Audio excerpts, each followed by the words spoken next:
अस्सलाम वालेकुम। क्या हाल चाल? उम्मीद करते हैं कि आप खैरियत से होंगे और हमारी दुआ है कि आप हमेशा खुश रहें, हंसते और मुस्कुराते रहें और इसी तरह में अपना प्यार दिखाते रहें। बिल्कुल जी, मेरा नाम मुअज्जम अली। मैं हूं तारिक महमूद। मैं मोहम्मद यूसुफ। तो आज हम जिस वीडियो पर रिएक्ट करने जा रहे हैं, वीडियो का टाइटल है एंटी हिजाब protest in Iran, explain Iranian women revolution, माशा अमानी सैयद मुजम्मिल ऑफिशियल। तो भाई साहब सैयद मुजम्मिल की वीडियो है, बड़ी ऑथेंटिक बात करते हैं, पाकिस्तान के बड़े जाने माना नाम है इनका। बिल्कुल जी। और वीडियो देखते हैं और अपना रिव्यू पर देंगे। इनके चैनल का आपको लिंक डिस्क्रिप्शन में मिल जाएगा। काउंट करते हैं जी, 1 2 3 स्टार्ट। जिस तरह हर चीज़ इर्तिका के मराहिल तय करके आगे बढ़ती है, इस तरह इंसानी मुआशरा जब तश्कील दिया तो उसमें रियासत के क़याम का यानी कि स्टेट बनाने का एक ही मकसद था। मकसद ये था कि शहरियों की ज़िंदगी महफूज की जाए और उनको हुकूक दिए जाएं और कोई उनसे ये हुकूक डंडे के ज़ोर पे ना छीन सके। इसीलिए एक रियासत का इंतखाब करें जो आपको इस वायलेंस से बचा सके।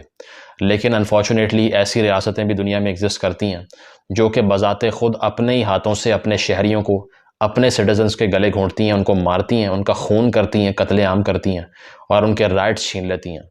दुनिया की बदतरीन रियासतों के अगर नाम लिए जाएं तो आपके जहन में शायद नॉर्थ कोरिया आएगा, लेकिन अगर उसके बाद कोई मुल्क आना चाहिए आइडियली तो उसका नाम है ईरान, जो कि एक इंसान के रहने की सबसे बदतरीन जगह में से एक है और इसमें कोई डाउट नहीं है। अब बहुत मरतबा मैं ये बात कर चुका हूँ कि हमें अपने बॉर्डर से बाहर के मसाइल की बात नहीं करनी चाहिए, लेकिन इस इशू की रेलेवेंस ये है कि हमारे मुल्क के अंदर कुछ लोग इस तरह के हैं जो ईरान की रियासत पे तनकीद को इस्लाम पे तनकीद से जोड़ के बैठे हुए हैं, जिनमें इतनी शर्म नहीं है कि वो ये देखते नहीं हैं कि कौन सा इस्लाम ये हक देता है कि रियासत अपने शहरियों का कत्लेआम करे। 150 लोग पिछले महीने से अब तक जब हम ये बात कर रहे हैं, ईरान की फाशिस्ट रियासत ने मार दिए हैं। कौन से इस्लाम में इसकी इजाज़त है, ज़रा हमें बताइए। अगर आप उसके बावजूद कंडेम नहीं कर सकते तो ये वीडियो आपके लिए है, ताकि शायद आपको होश आ जाए। तो होता इस तरह से कि ईरान के अंदर जिस तरह दुनिया भर में मजाक के तौर पे लोग कहते हैं ना कि मॉरल पुलिसिंग ना करो, मुझे अखलाकियात ना सिखाओ, ईरान में वाकई एक मॉरल पुलिस एग्जिस्ट करती है जिसका काम क्या है कि चौक चौराहों में खड़े होकर सर्वेलेंस करें और ये देखें किसी खातून के सर से अगर हिजाब थोड़ा सा उतर गया, उसके बाल नज़र आ रहे हैं, तो फ़ौरन पहुँचो वहाँ पर, उसको हरास करो, उसे गालियाँ बको और उसे कहो कि ये वापस लपेटो इसको पूरा। अगर वो ऐसा नहीं करती तो उसको घसीटो, मारो और बेशक कत्ल कर दो, कोई पूछेगा नहीं तुम्हें। और मोरालिटी पुलिस का ये काम है कि वो कोड़े भी मार सकते हैं ख़वातीन को, 6 महीने की कैद भी हो सकती है और तकरीबन 60-70 कोड़ों की सज़ा साथ होगी। पब्लिक फ्लॉगिंग्स वहाँ पर होती हैं, क्या कुछ नहीं होता। इतनी ह्यूमन राइट्स की वायलेशन देखने के बावजूद भी कुछ लोगों के ज़मीर ऐसे सोए हुए हैं कि वो डिफेंड पे डिफेंड करने आ जाते हैं। उन्हें शर्म ही नहीं आती कि तुम अगर अपने आप से सच नहीं बोल रहे तो कौन से मुसलमान हो तुम, या कौन सा तकाजा है ये तुम्हारे इस्लाम का, जब तुम इस तरह की बर्बरियत को जस्टिफाई करते हो। कि यही मोरालिटी पुलिस 22 साल की एक कुर्दिश खातून जो कि माइनॉरिटी है ईरान के अंदर, उसकी एक खातून जिसका नाम था मासा अमीनी को इसी तरह एक चौक के अंदर हिजाब सिरकने की बेसिस पे अरेस्ट किया गया और उस पर मोरालिटी पुलिस ने डंडे बरसाए, सरों पे डंडे मारे उसको, वो कोमा में चली गई। कुछ दिन कोमा में रहने के बाद उसकी डेथ हो गई और उसके बाद से प्रोटेस्ट एरप्ट कर गई ईरान के अंदर। और आज जब हम ये बात कर रहे हैं, आज भी एक मैस प्रोटेस्ट की कॉल वहाँ पर दी गई है। इंटरनेट को बंद कर दिया गया है, मीडिया बिल्कुल सेंसर्ड है, पुलिस को इतने इख्तियार दिए गए हैं कि ऑन साइट आप मार सकते हैं किसी को भी और आपको कोई पूछेगा नहीं।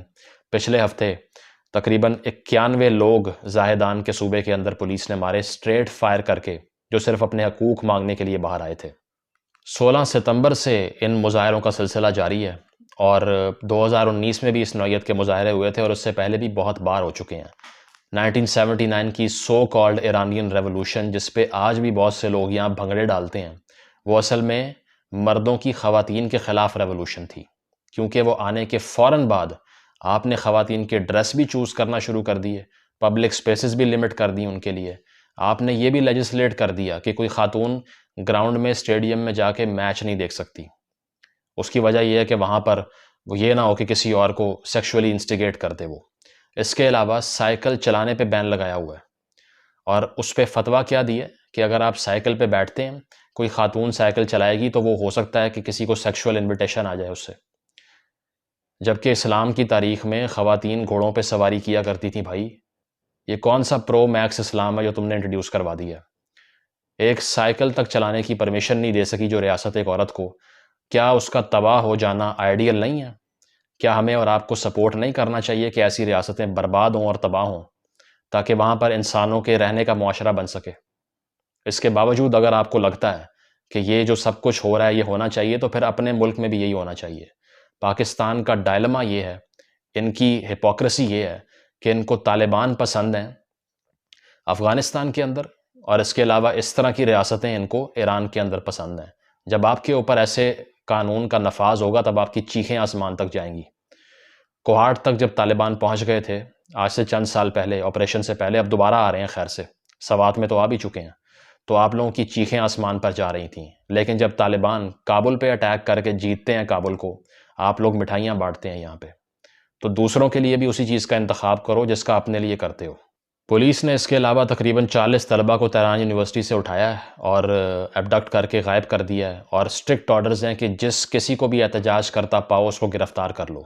उसकी वजह यह है कि ये मर्दाना कमज़ोरी जो है ये इसीलिए है कि ये इनको मालूम है कि हमारी रिट जो है वो चैलेंज हो रही है और ख़वातीन कर रही हैं, और उन ख़वातीन में इतनी ब्रेवरी है कि आप अंदाज़ा लगाइए मैं या कोई भी इंसान ये इसी तरह बाहर निकल आए हिटलर के ख़िलाफ़ और बाहर निकलकर गालियां दें उसको, उसके मुतरादिफ है ये, जब आपकी ज़िंदगी का ख़तरा हो और हर चीज़ का हो। तो इन लोगों ने इस्लाम का वर्जन वो वाला नाफिज किया है जिससे शहरियों की घुटन का अंदाज़ा इस बात से लगाइए कि लोग इस्लाम से मुतनफ़र होना शुरू हो चुके हैं वहाँ पे। आपको पता है कि ईरान में सबसे तेज़ी से एथिज़म फैल रहा है। स्टैट्स जो हैं वो शायद आपको भी हैरान कर दें कि सिर्फ 32% Iranians, only 32% Iranians identify as Shia Muslims, यानी कि 68% ईरानियंस अपने आप को शिया मुसलमान ही कहना छोड़ चुके हैं। इसके अलावा 32% ईरानियंस कहते हैं हमारा कोई मज़हब नहीं है। 32%। आप लोगों का आर्ग्यूमेंट ये होता है कि हमेशा से इस्लाम को नाफिज करने का तरीका ये है कि आप सख्ती करें, आज़ादी छीन लें, हुकूक छीन लें, ख़वातीन को बांध दें, लेकिन इससे उलट होता है। वो कहते हैं ना बायोलॉजी विंस ओवर आइडियोलॉजी, कि इंसान की जो जिबिल्लत है उससे ऊपर कोई आइडियोलॉजी नहीं होती। तो जब आप इस तरह के कोड़े पड़ते हुए देखें, पब्लिक फ्लॉगिंग्स देखें, आप औरतों की ज़िंदगी अजीरन कर दें, आप ऐसे लॉज का नफाज करें जिस तरह से ईरान में है कि कोई औरत ईरान से बाहर अगर जाना चाह रही है तो उसको अपने मर्द की, अपने खावंद की या वालिद की परमिशन का डॉक्यूमेंट चाहिए, इसके बगैर वो बाहर भी नहीं जा सकती। हिसाब लगाइए कि किस कदर फाशिज़म है ये, कि अगर मैं एक ख़ातून हूँ, ईरानियन ख़ातून हूँ, मैंने बाहर जाने का, पढ़ने के लिए, कोई और काम करने के लिए मैंने फ़्लाइट लेनी है, मुझे परमिशन नहीं है, एयरपोर्ट से वापस भेज देंगे कि तुम्हारा मर्द किधर है। मर्द के हाथ में, उसके जेब में रखने वाली एक चीज़ है औरत, और वो बताएगा कि इसने कहाँ जाना है, क्या पहनना है, क्या नहीं करना, क्या करना है। इस लेवल की स्लेवरी एग्जिस्ट करती है वहाँ पे। आज से चंद साल पहले जो ईरान की स्कीइंग की टीम थी, उनकी हेड कोच जब वो वर्ल्ड चैम्पियनशिप में पार्टिसिपेट करने के लिए एयरपोर्ट पे पहुंची तो उनको पता लगा कि अगर आपका खावंद नहीं है तो आप बाहर नहीं जा सकती। ये हाल है कि स्पोर्ट्स करने वाली ख़वातीन जो कि एक टूर्नामेंट में पार्टिसिपेट करने के लिए बाहर जा रही थी, उनको भी रोक लिया गया। इस लेवल की डार्कनेस है ईरानियन रजीम के और उनके जो क्लैरिक्स हैं उनके दिमागों के अंदर। इसके अलावा जो एक हैरानकुन लॉ है वो ये है कि लीगल एज ऑफ मैरिज, जो ख़वातीन की एज है जिसमें शादी हो सकती है, वो है 13 साल। 13 साल की लीगल एज है मैरिज के लिए, और अगर इससे भी पहले शादी करनी है तो सिर्फ करना ये है कि वालिद साहब जो बच्ची के हैं, फादर, वो एक जुडिशल मजिस्ट्रेट के पास जाए, उससे परमिशन लेके आ जाए, तो फिर 10 साल की, 8 साल की, 9 साल की बच्ची की शादी भी हो सकती है बाय लॉ। और तकरीबन 2020 से 21 के दरमियान, यानी कि 2020 से 21 एक साल के दरमियान 31,000 ख़वातीन की शादियां हुई हैं जिनकी उम्रें 10 से 14 साल के दरमियान थीं।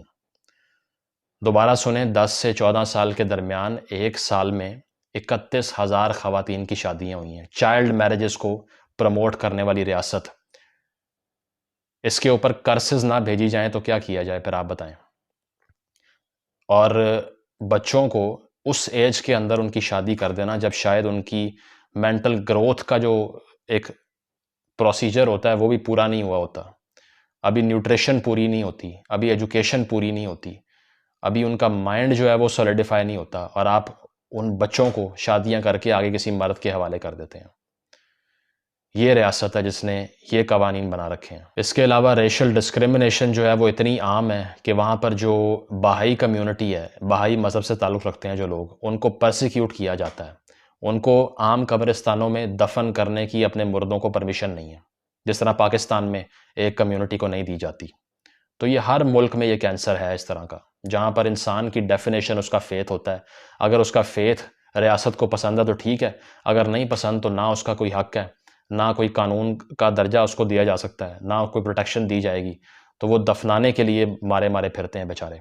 इसके अलावा कुर्दिश लोगों को के ख़िलाफ़ इतनी डिस्क्रिमिनेशन है कि उनको दाखिले नहीं मिलते यूनिवर्सिटियों में, और मसाइल होते हैं। बलोच लोगों के ख़िलाफ़ इतना जुल्म है वहाँ पे कि इस एहतजाज जो अभी हो रहा है इसमें भी बलोच लोग एहतजाज कर रहे हैं, क्योंकि उनके ऊपर भी शदीद जो है वो बारबैरिटी उन्होंने प्रैक्टिस किया ईरानियन रजीम ने, जो कि वहाँ पर रहते हैं, इसी तरह जिस तरह हमने बॉर्डर के इस तरफ की है बलूचिस्तान में। तो 43 साल हो चुके हैं इस तरह की बर्बरियत को फैले हुए ईरानियन रेवोल्यूशन के नाम से, और अगर कोई इस्लाम की खिदमत हुई है तो आप मुझे बताइए। इन 43 सालों के अंदर जितने लोगों ने इस्लाम छोड़ दिया है ईरान के अंदर, इसकी डायरेक्ट वजह यही ईरानी मुल्ला हैं, जिन्होंने इस तरह का वर्जन वहाँ पे नाफिज किया है इस्लाम का, जो कि इस्लाम में भी एग्जिस्ट नहीं करता शायद। इवन सऊदी अरब की तरह के ममालिक को अकल आना शुरू हो गई है कि वहाँ पर अब नॉर्मलाइज होना शुरू हो चुका है थोड़ा थोड़ा करके। डेमोक्रेसी तो वहाँ भी नहीं है, लेकिन उनको समझ आ गई है कि यार हमारे अब ये गार के ज़माने की ज़िंदगी गुजर गई है, कुछ रिफॉर्म लेके आओ, कुछ रेफॉर्मेशन करो, लेकिन इनको नहीं आ रही। ये अब भी इतने रिग्रेसिव हैं जितने वो वहाबिज़म सलाफिज़म वाले लोग रिग्रेसिव नहीं है शायद। तो इस सारी सूरत हाल के बाद जो ऑफिशियल नैरेटिव है वो क्या है कि ये सारा कुछ करवाने वाला अमेरिका और उसके पीछे इसराइल है। हर किस्म का एक ऐसा इंसान जिसकी रिग्रेसिव मेंटालिटी होती है, जिसकी ऑर्थोडॉक्स किस्म की और फंडामेंटलिस्ट बुनियाद परस्त ज़हनियत होती है ना, वो हमेशा ये नैरेटिव फैलाता है कि ये सब मगरिब की और कुफ़ार की साजिश है। जिस तरह हमारे यहाँ एक साहब ने अभी ये नैरेटिव यूज़ किया है कि साजिश की है अमेरिका ने, हर चीज़ के पीछे अमेरिका, हर चीज़ के पीछे वो। अगर किसी ने हक मांग लिया तो उनको भी पैसे अमेरिका ने दिए हैं। अगर किसी ने फ्रीडम ऑफ एक्सप्रेशन की एक्सरसाइज कर ली तो उसके पीछे भी CIA और रॉ है, जो हमारे मुल्क में कहा जाता है। इस तरह ईरान के मुल्लाओं के पास भी सिर्फ एक जस्टिफिकेशन है कि ये सारी स्कूलों की ख़वातीन, स्कूलों की बच्चियाँ जिनको अपने हिजाब जलाने पड़ रहे हैं, क्यों? क्योंकि आपने ज़बरदस्ती नाफिज किया इसलिए। तो उसके पीछे कौन है? जो बाइडन है। उन स्कूलों की बच्चियों को जो बाइडन पैसे दे रहा है कि तुम ये करो। और बहुत से लोग ऐसे हैं जो वाकई बाय करते हैं इस नैरेटिव को कि क्योंकि मगरिब हमारे खिलाफ है, इसीलिए वो नहीं चाहते कि ईरान की रियासत कायम रहे। ओ भाई, तुम सबसे ज़्यादा अपने खिलाफ खुद हो, अपनी इकॉनमी को बर्बाद करने वाले तुम खुद हो। यहाँ पर टिकटॉक्स बनते हैं अहमदी निजात के कि वो ज़मीन पे बैठ के रोटी खा रहा है। ओ भाई, किया क्या उसने बाद में? ये देखा है आपने कि उसने अपनी रिग्रेसिव मेंटालिटी से इतना नुकसान पहुँचाया ईरान की इकॉनमी को। तेल जिस सरजमीन में नीचे बह रहा हो और उसके ऊपर जो शहरी चल रहे हैं उनके पास खाने को रोटी नहीं है, तुम्हारे दिमागों की वजह से सिर्फ। अगर आपके दिमाग एनलाइटेंड होते तो ईरान की एक ग्रेट पर्शियन सिविलाइजेशन जिसकी हज़ारों साल की तारीख है, जो कदीम दुनिया के अंदर सुपर पावर थी, उसको आपने भिखारी बना दिया है अपनी मेंटालिटी की वजह से। और पाकिस्तान में कुछ लोग झंडे लगा के बैठे हुए हैं, सपोर्ट कर रहे हैं उसको कि बहुत अच्छा हो रहा है वहाँ पे। तो मैं तो यही कहता हूँ कि अगर आपको ये अच्छा लगता है तो हमारी तो यही विश होगी कि आपके ऊपर भी ये लॉज नाफिज हों। हिसाब लगाइए कभी कि आपकी फैमिली का कोई मेंबर अगर बाहर तक गया है और उसने कपड़े रियासत के पसंद के नहीं पहने हुए, और फिर होता ऐसा है कि चौक में खड़े होकर आपकी ख़वातीन को कोड़े मारे जा रहे हों, तो कैसा लगेगा आपको? क्या महसूस होगा? ये वो टाइम है जब हम इस चीज़ को एक्नॉलेज करें कि इस तरह की रिग्रेसिव रियासतें 21वीं सदी के अंदर एग्जिस्ट नहीं कर सकती। ना ही इनकी कोई ह्यूमैनिटेरियन लॉज के अंदर जस्टिफिकेशन है, ना रिलीजियस लॉज के अंदर जस्टिफिकेशन है। और अगर आप इस तरह की रियासत को सपोर्ट करते हैं तो इसका मतलब ये है कि आपकी कॉन्शियंस, आपका ज़मीर बिल्कुल मर चुका है। और साथ साथ पाकिस्तान के अंदर इस तरह के लोग जिनकी लॉयल्टीज़ या तो वहाबिज़म के साथ थी, जो सलाफ़ी आइडियोलॉजी थी, उन्होंने भी यहाँ पे कत्ल गारत की। इसके साथ साथ जिन लोगों की आइडियोलॉजीज़ और जिनकी हमदर्दियाँ ऐसी रियासतों के साथ हैं जो ईरान में कायम हैं, वो भी जुल्म कर रहे हैं। और पाकिस्तान में कभी एक कौम की तश्कील इसलिए नहीं हो पाई कि यहाँ पर इतने ग्रुप्स हैं कि एक ग्रुप की जो लॉयल्टी है वो तुर्की की मोहब्बत में गिरफ्तार है, अर्तुगरुल खेल रही है वो। एक ग्रुप जो है वो ईरानियन रेवोल्यूशन के गुण गा रहा है और नाच रहा है। एक ग्रुप जो है वो सलाफ़ी आइडियोलॉजी वाला है, अफ़गान जंग के बाद जो पैदा हुआ, वो उनके झंडे लगा के बैठा हुआ है। और एक ग्रुप ऐसा है जो इन्वेडर्स बाहर से आया करते थे मंदिर तोड़ने के लिए, यहाँ पे वो उसके गुण गाता है। तो हर किसी का अपना अपना एक फेटिश है, हर किसी की अपनी अपनी एक डिलूजन है, वो पाल के बैठे हुए हैं। इन डिलूजन्स को तोड़ना पड़ेगा और प्रैग्मेटिक होके, रैशनल होके सोचना पड़ेगा। और जो भी मुआशरा ख़वातीन के साथ ये सलूक करेगा जो ईरान करता है या पाकिस्तान भी करता है, जहाँ पर ऑनर किलिंग्स दुनिया में नंबर 1 पे सबसे ज़्यादा हैं, वो मुआशरा सिर्फ़ और सिर्फ तबाह बर्बाद होगा। इसके अलावा कोई भी उसकी डेस्टिनी नहीं है। तो अब ये टाइम आ चुका है कि हम तरक्की को, इंसानों के मुआशरे को, इसके साथ साथ हम आज़ादी को, ख़वातीन को हुकूक देने से लिंक करें। और जब तक ख़वातीन को मेन स्ट्रीम में नहीं लाया जाएगा, मर्दों के बराबर हुकूक नहीं मिलेंगे, तसव्वुर भी मत कीजिएगा कि ये रियासत इंसानों के रहने की जगह बन सकती है। बहुत शुक्रिया।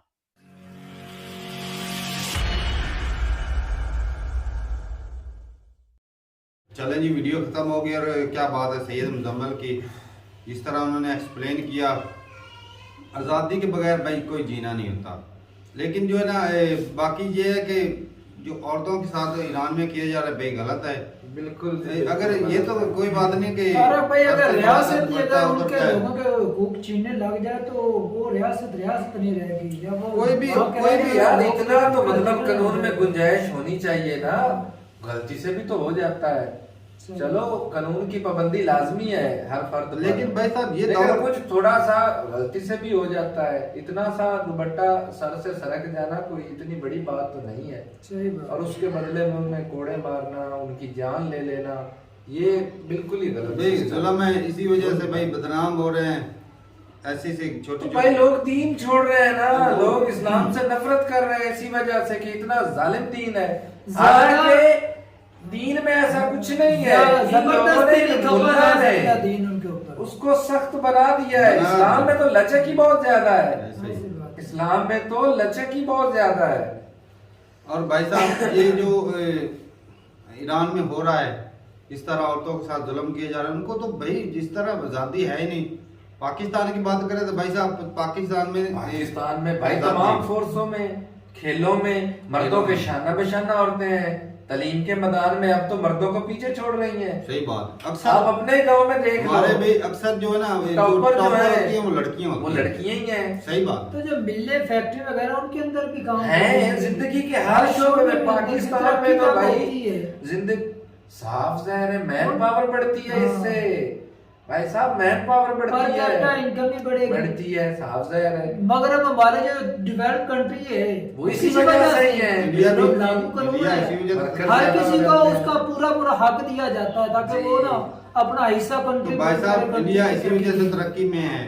इंडिया क्यों तरक्की कर रहा है? वो वहाँ की लड़कियां आईटी में काम कर रही हैं, हर शोबे में डॉक्टर, इंजीनियर सारा कुछ कर रही हैं। ऐसी बात तो फिर तरक्की करता है। एक पुराना निजाम था भाई कि घर में सिर्फ एक बंदा कमाने वाला होता था और सारा जो फैमिली थी वो खाने वाली होती थी। लेकिन आज जो ट्रेंड जो है वो चेंज हो चुका है। आजकल तो भाई सारी फैमिली कमाती है और ग्रो भी कर रही है। हर फैमिली का एक मर्द जो है ना लिविंग स्टैंडर्ड देखा लोगों का भाई कारोबार करे तभी जा। हालांकि इतनी महंगाई होने के बावजूद अपने गांव में देख लो, जो घर अब नया बनाता है वो पुराना दौर गया। अब भाई कोठियां बन रही हैं। ऐसे ही जो भी नए सिरे से बनाता है वो कोठी बना रहा है। ऐसा ही है भाई। पुराने दौर में हमारा जो घर था ना, शुरू में मुझे याद है जब मैं बिल्कुल छोटा था ना, तो हमारा घर भी कच्ची ईंटों का था, फिर बाद में पक्की ईंटों का बना, फिर जो है वो और बड़ा बन गया।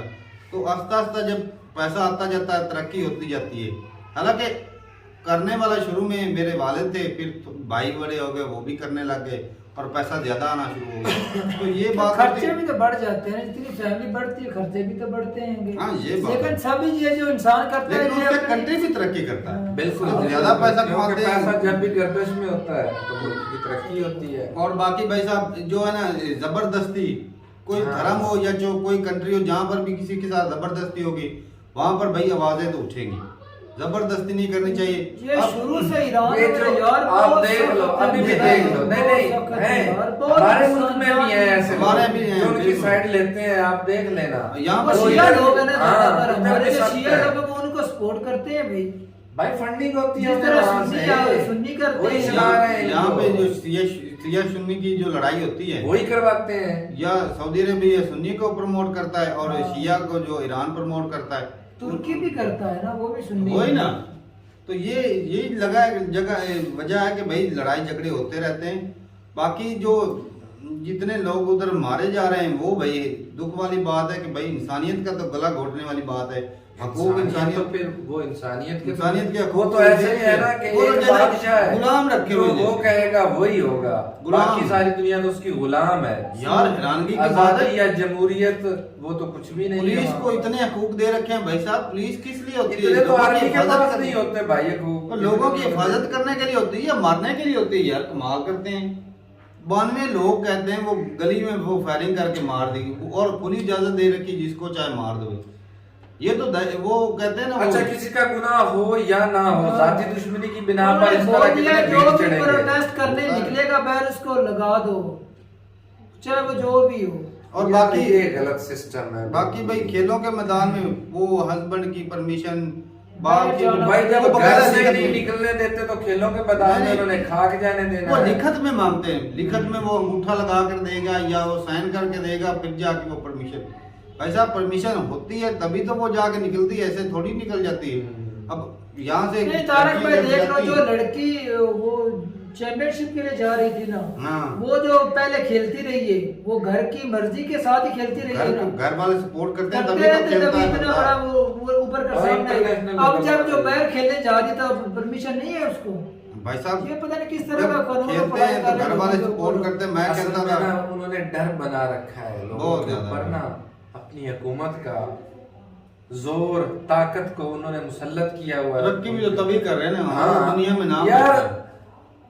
जब तेल जैसी नेमत अल्लाह ने उन्हें दे रखी है, सही। तब जाके देखो लोग भूखे जिसकी मर रहे पूरी हैं। दुनिया को जरूरत है, हम्म, वो तो सैंक्शन की वजह से भाई वो बेच नहीं सकते किसी को।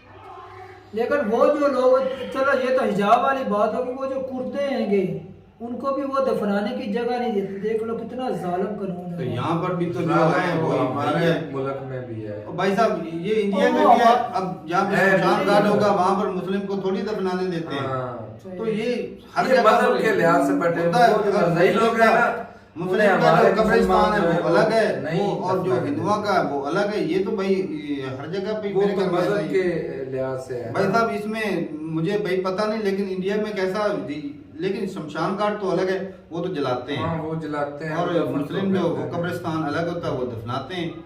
और और क्रिश्चियन भी दफनाते हैं ना। हाँ क्रिश्चियन भी दफनाते हाँ, हैं, उनके अलग है। पाकिस्तान में भी उनके अलग सिख है। भी जलाते हैं, हाँ, सिख जलाते हैं। हाँ, हाँ। जलाते हैं सिख भी। लेकिन कब्र भी बनाते हैं वो। अक्सर देखा है वो कब्र बना देते हैं। पता नहीं अक्सर फिल्मों में तो दिखाया वो जाता हर है। तरह से, इस तरह हमारे इस्लाम के अंदर मुख्तलिफ बटे हुए हैं ना फिरके वगैरह, इस तरह के वहाँ पे ही होंगे भी काफी मज़हब के अंदर। हर तो किसी वो का अपना अपना अक्सर belief होता अक्सर है। बोलते हैं ना समाधि बना दी, तो वो समाधि पे जाते हैं तो भाई वो थोड़ा सा डाउट मेरे है। ख्याल से वैसे ही याददाश्त के लिए कुछ मुकर्रर कर लेते हाँ हैं। ये भी हो सकता है। ऐसा है। और बाकी भाई साहब जो है ना ऑनर किलिंग, ये तो भाई बहुत जुल्म है। बाकी इंसान को थोड़ी सी आज़ादी होनी चाहिए। बाकी अगर वो कोई गलत काम करे उसकी रोकथाम नहीं, असल में रोक-टोक जो करनी चाहिए चीज फैमिली को। मुआशरे को खराब करे या इंसानियत के खिलाफ हो, या हाँ उसकी- जैसे कि नशा है, नशा है, उसकी इतनी सख्त सजा या कोई- होनी चाहिए। सही ये बात। इंसानियत के खिलाफ है। सही बात है। अब ये तो नहीं कि भाई उन्हें घरों से ही ना निकलने दिया जाए, इस तरह मुल्क की तरक्की रुक जाएगी। उनको पढ़ने ना दिया, उनको तालीम ना हासिल करने दी जाए, ये तो भाई सरासर ज्यादती है। और वो जो साइकिल पे भी उनको नहीं बैठने की जगह है, ये बात देख लो। हमारे तो भाई गांव की लड़कियां भी अब साइकिल मोटरसाइकिल चलाती चला है। रहे हैं, गाड़ियां और चला भाई रहे हैं। जो जरूरियात है जिंदगी है वो करनी चाहिए, जो भी हो। हमारे यहाँ अगर नहीं है, किसी का भाई बहन नहीं है, वो चलाए तो कोई हर्ज नहीं है। भाई बाबा है, अपनी फैमिली को सपोर्ट करने के लिए बिल्कुल, चला रहे बिल्कुल, सही हैं, बात। उसको में ताने वाली कौन सी बात है। कोई नहीं। चले भाई ठीक है। और अपनी ये कट्टरपंथी जो लेकिन है, तारक भाई जिस जहाँ तरह- मर्जी है, उससे वो नुकसान ही होता है। इसमें वो मुजम्मल भाई की बात सही है कि भाई दोगला कानून तो है ना भाई, पाकिस्तान में भी ऐसा ही है। जब अफगानिस्तान में तालिबान आए थे तो हाँ। खुशियां मनाई जा रही थी। पाकिस्तान में तालिबान की हुकूमत आ मिठाइयाँ गई। बांटे गए। पाकिस्तान में अगर वही रूल चले तो इनकी वो कहता चीखें आसमान तक जाएंगी। सही बात है भाई साहब, जाती हैं भाई, जो हालात ये जाती हैं। इतनी सख्तीपंथी भाई साहब, ये तो भाई जुल्म है। बिल्कुल आज़ादी नहीं, इसमें आज़ादी के बगैर जीना नहीं। जी। तो ठीक है भाई साहब, अपनी राय जरूर बताइएगा कमेंट सेक्शन में। मिलते नहीं वीडियो के साथ, तब तक के लिए इजाजत दें। अल्लाह हाफिज़।